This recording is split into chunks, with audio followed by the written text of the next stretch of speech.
Hello guys, kami po ay pupunta po sa school para sunduin po namin ang aming anak na si Maine. Ayan, papunta po kami ng school.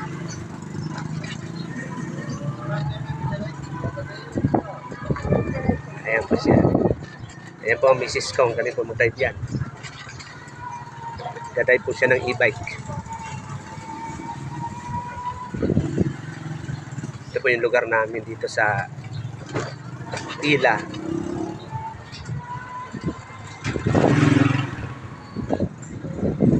Kami po ay naglalakbay papuntang school sa bilis ng 20